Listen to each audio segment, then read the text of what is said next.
ಈ ಬಗ್ಗೆ ಮಾತನಾಡೋದಕ್ಕೆ ಸಾರಾ ಗೋವಿಂದ್ ಅವರು ನಮ್ಮ ಜೊತೆ ಫೋನ್ ಸಂಪರ್ಕದಲ್ಲಿ ಜಾಯ್ನ್ ಆಗಿದ್ದಾರೆ. ಸಾರಾ ಗೋವಿಂದ್ ಅವರೇ, ನೆಲ ಜಲ ಭಾಷೆ ವಿಷಯ ಅಂತ ಬಂದಾಗ ನೀವು ಹೋರಾಟಗಾರರಲ್ಲಿ ಮುಂಚೂಣಿಯಲ್ಲಿ ಇರ್ತೀರಾ.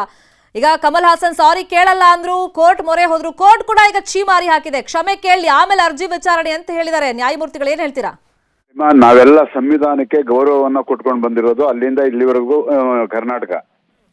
ಅದರಲ್ಲಿ ಸಂವಿಧಾನವನ್ನ ನಾವು ಒಪ್ಕೊಂಡು ಇವತ್ತು ನ್ಯಾಯಾಲಯದ ಮೇಲೆ ಗೌರವ ಇದೆ. ಇವತ್ತು ಯಾವುದೇ ತೀರ್ಮಾನ ತಗೊಂಡ್ರು ಕೂಡ ನಾವು ನ್ಯಾಯಾಲಯ ತೀರ್ಮಾನ ತಗೊಂಡ್ರು ಅದಕ್ಕೆ ತಲೆ ಬಾಗ್ಲೇಬೇಕು, ತಲೆ ಬಾಗ್ತೀವಿ.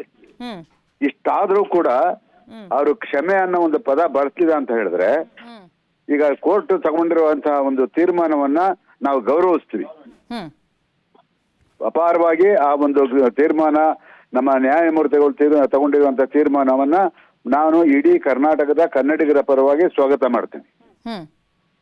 ಮುಂದೆ 2 ಬಾರಿಗೆ ಕರೆದಿದ್ದಾರೆ, ಮುಂದೆ ಏನಾಗುತ್ತೆ ನೋಡೋಣ. ನೋಡಿದ ಮೇಲೆ ಅದೇನು ಅಂತಿಮ ತೀರ್ಪು ಏನ್ ಬರುತ್ತೋ ಅದ್ರ ಮೇಲೆ ನಾನು ರಿಯಾಕ್ಟ್ ಮಾಡ್ತೀನಿ ಮೇಡಮ್.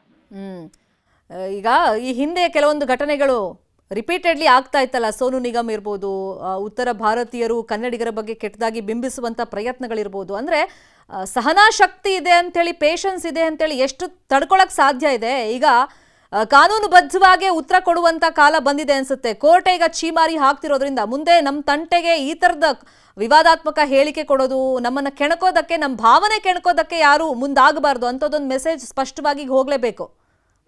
ಅದು ಇವಾಗ ಹಲೋ, ನಾವು ಸುಮಾರು ಒಂದು ವಾರಗಳ ಕಾಲ ಅವರಿಗೆ ಕಾಲಾವಕಾಶ ಕೊಟ್ಟು ಇವತ್ತು ಮಧ್ಯಾಹ್ನದವರೆಗೂ ಕೊಟ್ಟಿದ್ದೀವಿ.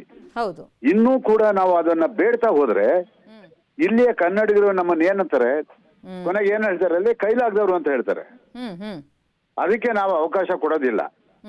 ಆ ತೀರ್ಪು ಏನ್ ಬರುತ್ತೋ ಅದನ್ನ ಗೌರವಿಸ್ತೀವಿ. ತೀರ್ಪು ಅವ್ರ ಪರವಾಗಿ ಬಂದಾಗ್ಲೂ ಗೌರವಿಸ್ತೀವಿ, ನಮ್ಮ ಪರವಾಗಿ ಬಂದಾಗ್ಲೂ ಗೌರವಿಸ್ತೀವಿ. ಅದು ನ್ಯಾಯಮೂರ್ತಿಗಳದ್ದು ಅಂತಿಮ ತೀರ್ಮಾನ. ಮುಂದಿನ ದಿನಗಳಲ್ಲಿ ಅವರು ಪಿಕ್ಚರ್ ಬಿಡುಗಡೆ ಮಾಡ್ಲೇಬೇಕು ಅಂತ ಪೊಲೀಸ್ಗೆ ಆದೇಶ ಕೊಟ್ರೆ ನಾವೇನು ಮಾಡಕ್ಕಾಗಲ್ಲ. ಅವಾಗ ನಾವು ಬೇರೆ ಪ್ರಯತ್ನ ಮಾಡ್ತೀವಿ. ಯಾವುದೇ ಥಿಯೇಟರ್ ನಮ್ಮಲ್ಲಿ ಇಲ್ಲ, ಖಾಲಿ ಇಲ್ಲ, ನಾವು ಬೇರೆ ಪಿಕ್ಚರ್ ಹಾಕೊಳ್ತಾ ಇದೀವಿ ಅಂತ.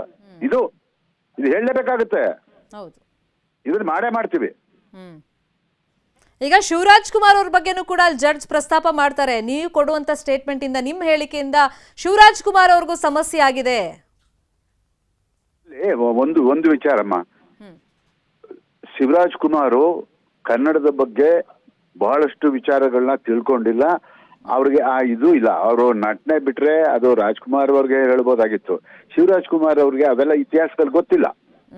ಅವ್ರ ಏನೇ ಒಂದು ಅದನ್ನ ಹೇಳ್ಬೇಕಾದ್ರೆ ಅವ್ರಿಗೆ ಅದನ್ನ ಗೊತ್ತಾಗಿಲ್ಲ. ಗೊತ್ತಾಗದೇ ಇರೋದ್ರಿಂದ ಈಗ ನೋಡಿ ಅವ್ರನ್ನ ಇಕ್ಕಟ್ಟಿಗೆ ಸಿಗಿಸಿದ್ದಾರೆ. ಜಡ್ಜ್ ಅವ್ರು ಏನು ಮಾತಾಡ್ತಾ ಇದ್ದಾರೋ ಅದನ್ನ ನಾನು ಇಡೀ ಅವರ ನ್ಯಾಯಮೂರ್ತಿಗಳ ಮೇಲೆ ಅಪಾರವಾದಂತ ಗೌರವ ಇಟ್ಕೊಂಡು ಇವತ್ತು ಮಾತಾಡ್ತಾ ಇದ್ದೀನಿ. ನೋಡೋಣ ಮಧ್ಯಾಹ್ನ 2:30 ಮೇಲೆ ಏನ್ ತೀರ್ಮಾನ ಆಗುತ್ತೋ ಅದಕ್ಕೆ ನಾವು ತಲೆ ಬಾಗ್ತೀವಿ. ಈಗ ಜಡ್ಜು ಇನ್ನೊಂದು ಸ್ಪಷ್ಟವಾಗಿ ಹೇಳಿದ್ದಾರೆ, ನೀವು 300 ಕೋಟಿ ಹಾಕಿ ಸಿನಿಮಾ ಮಾಡಿದೀವಿ ಬಂಡವಾಳ ಹಾಕಿ ಅಂತ ಅಂದ ತಕ್ಷಣ, ಈ ತರ ಸ್ಟೇಟ್ಮೆಂಟ್ ಕೊಟ್ಟ ತಕ್ಷಣ ಹೆಂಗ್ ರಿಲೀಸ್ ಮಾಡಕ್ ಸಾಧ್ಯ? ಕರ್ನಾಟಕದಲ್ಲಿ ಕನ್ನಡ ಭಾಷೆಗೆ ಅಗ್ರಸ್ಥಾನ, ನೆಲ ಜಲ ಭಾಷೆ ವಿಷಯ ಬಂದಾಗ ಕಾಂಪ್ರಮೈಸ್ ಅನ್ನೋದು ಯಾವುದೇ ಕಾರಣಕ್ಕೂ ಇಲ್ಲ, ರಾಜಿ ಅನ್ನೋ ಮಾತೇ ಇಲ್ಲ ಅಂತ ಹೇಳಿದ್ದಾರೆ. ಸಿನಿಮಾಗೆ ತೊಂದರೆ ಆಗುತ್ತೆ ಅಂತ ಈ ಕೋರ್ಟ್ ಬಾಗ್ಲು ತಡ್ಕೊಂಡ್ ಬಂದಿದ್ದೀರಾ ನೀವು ಅಂತ ಹೇಳ್ತಾ ಇದಾರೆ ಜಡ್ಜು.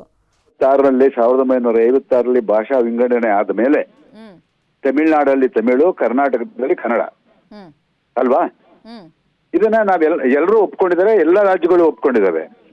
ಇದು ಕಮಲ್ ಹಾಸನ್ ಅವ್ರದ್ದು ಏನಾಗಿದೆ ಅಂತ ಹೇಳಿದ್ರೆ, ಅವರು ಸಿನಿಮಾ ಪ್ರಚಾರಕ್ಕೆ ಬಂದು ಮೈ ಮೇಲೆ ಹೇಳ್ಕೊಂಡಿದ್ದಾರೆ.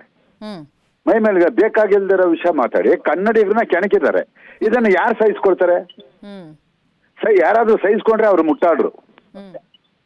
ಯಾರು ಸಹಿಸ್ಕೋತಾರೆ ಇದನ್ನ?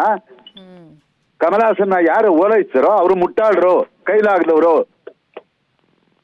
ಹಾಗಾಗಿ ನಾವು ನ್ಯಾಯಾಲಯ ತೀರ್ಪನ್ನು ಗೌರವಿಸ್ತೀವಿ. ಮುಂದೆ ಏನೋ ತೀರ್ಮಾನ ಆಗುತ್ತೋ, ತೀರ್ಮಾನ ಆದ್ಮೇಲೆ ನಾವೇನು ಕ್ರಮ ತಗೋಬೇಕೋ ನಾವು ಅದನ್ನ ಮಾಡೇ ಮಾಡ್ತೀವಿ ಮೇಡಮ್. ನೋಡೋಣ, ಈಗ 2:30 ತನಕ ಟೈಮ್ ಇದೆ. ಅವರಿಗೆ ಸಾರಿ ಕೇಳ್ತಾರಾ ಅಥವಾ ಮುಂದೆ ಅವ್ರ ನಿರ್ಧಾರ ಏನ್ ತಿಳಿಸ್ತಾರೆ ಅಂತ ಕಾದ್ ನೋಡೋಣ. Thank you so much Sara Govind ಅವರೇ, ನ್ಯೂಸ್ 18ಗೆ ರಿಯಾಕ್ಷನ್ ಕೊಟ್ಟಿದ್ದಕ್ಕೆ.